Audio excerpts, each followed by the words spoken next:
What's good, everybody? Welcome back to another episode of Will on a Whim, Natural Hair Edition. Today I'm gonna break it down for you, okay? And not with a song, not with a dance. But first, go ahead and click that subscribe button for weekly videos on how to take care of your natural hair. Is this you?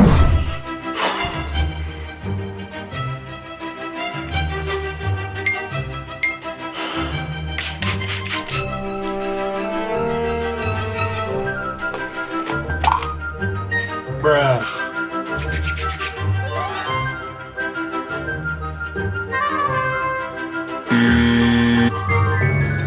My gut and my heart is telling me that I just did this too fast and I didn't know what I was doing. I wasted everyone's money, I wasted everyone's everything, and I feel bad. I've gotten a lot of questions, okay? It's gone down in the DMs. Many of you want a simple regimen that I can recommend that you can use to take care of your natural hair. Today, I'm going to be going through all of the things that you need to have a regimen that is popping. I'll also be going over a couple of things that you'll need to consider about your hair before you start jumping into this whole regimen thing. And then we'll put all of that together to establish a routine, a day-by-day regimen that you can use and customize to take care of your hair. Let's do this. First thing that you'll definitely need is a deep conditioner. Not to be confused with a regular conditioner. Okay, deep conditioners are a whole different product designed to pack in the moisture. Pack it up. Oh shoot. There are tons of deep conditioners out there on the market. I personally like to use Shea Moisture's Manuka Honey and Mafura Oil Intensive Hydration Hair Mask. Smells great, okay? Feels great, alright? Tastes great. Just kidding, don't eat it. You can actually make your own deep conditioners. There are tons of DIYs out there. Check the links in the description for more information. Moving right along, second thing that you'll need is some sort of co-wash or conditioner. In the meantime and in the in-between time, okay, between your deep conditions, you can use a co-wash or a conditioner to give your hair some moisture without overloading the cuticle. Co-washing, which is basically just washing your hair with conditioner, also sort of minimally cleans your hair. I like to use Shea Moisture's Coconut and Hibiscus Co-Wash, but again, there are plenty of conditioners out there. Pro tip, oftentimes inauthentic products, especially conditioners, like to feature silicones as an ingredient. Silicones are known to be pretty difficult to wash out of your hair. You'll know right off the bat if one of your products contains a silicone if you see the word dimethicone somewhere in the ingredients. It helps to stay away from that. Speaking of washing things out of your hair, shampoo. I'm sorry, I didn't know it came over me. Especially if you're pretty active throughout your day, okay? Like if you're an athlete or something like that. If you're serving me Serena Williams, you probably have a lot of buildup on your scalp. Typically, this will cause itching, irritation, and can eventually stunt your hair growth. It won't stop it completely, but it'll definitely slow it down. I like to use Shea Moisture's Coconut and Hibiscus Curl and Shine Shampoo. It's pretty awesome. No sulfates, no parabens, which are all pretty infamous villains in the natural hair community. Now, if you're not hip with the shampoo game, okay, there are other ways that you can clean your scalp. One of them being apple cider vinegar. Apple cider vinegar is a good way to clarify your hair, which is the same thing as cleaning your hair without drying your hair out. There are plenty of other ways as well, other than apple cider vinegar, to clarify your hair, so go forth, research, and don't be afraid to try. Another thing that you'll need in your hair care regimen is definitely some sort of moisturizer. I have been sticking mainly to water. It's the ultimate, okay? It's the ultimate moisturizer. For those of you who know me and have been watching my videos, ya tú sabes, okay? I love grapeseed oil. I think it's just the best oil out there, okay? So if any other oil was out there and up on stage, trying to win that VMA, okay, just got its name called, hold up. Okay, coconut oil, I'm gonna let you get your moment, okay? But grapeseed oil, okay, was the best oil of all time.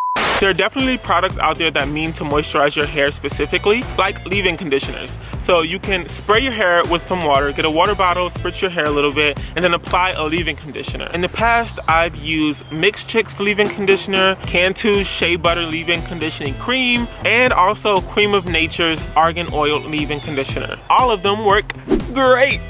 The last important part of your hair care regimen is going to have to be protective styling. Braids, twists, flat twists, cornrows, all of those things are great ways to protect your hair. Keeping the hair tucked away and the ends protected decreases your chances of breakage and allows your hair to just, grow without the bothersome nature of daily wear and tear. All right, now that we've gotten down all the things you need to keep your regimen popping, and before we get into establishing a basic day-by-day regimen to keep up with your hair, here are some pro tips to help you customize it all. Your hair, even if it looked exactly like mine, may not actually react to products in the same way. Not only can hair differ in curl, pattern, and texture, but it can also differ in hair porosity. Help! Hair porosity, is that an SAT word? Okay, calm down, all right, calm down. Hair porosity is actually a pretty simple concept. If you watched my previous video, Natural Hair the Basics, you know that each hair strand of yours is surrounded by something called the hair cuticle, which is really just a layer of scales that open and close in response to heat. What I didn't tell you guys in that video is that some people actually have more layers of cuticles than others. Okay, my feet are hurting. I'm gonna go back up air, all right, to explain what this means.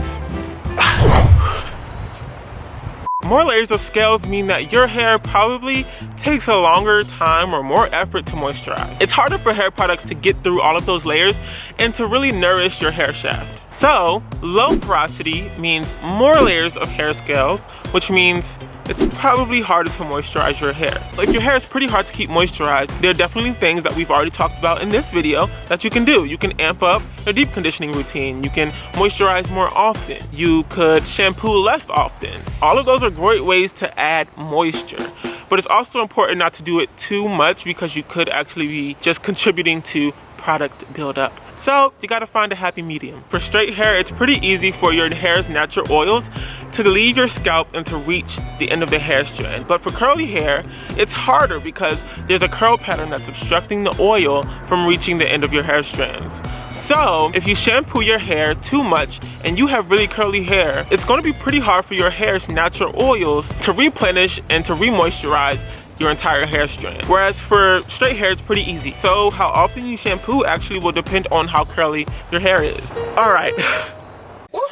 That was a lot, but now we have all the tools that we need to construct a basic day-by-day hair care regimen that you all can use and customize. So here it goes.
Everybody, that's it for today's episode of Will on a Whim Natural Hair Edition. The regimen that we created today will be in the description box, so go check that out, along with all of the links to all of the products that I've mentioned in today's video. If you like this video, go ahead and give it a thumbs up to let your boy know that you liked it.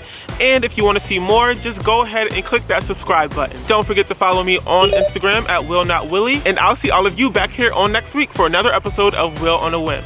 But until then, bye.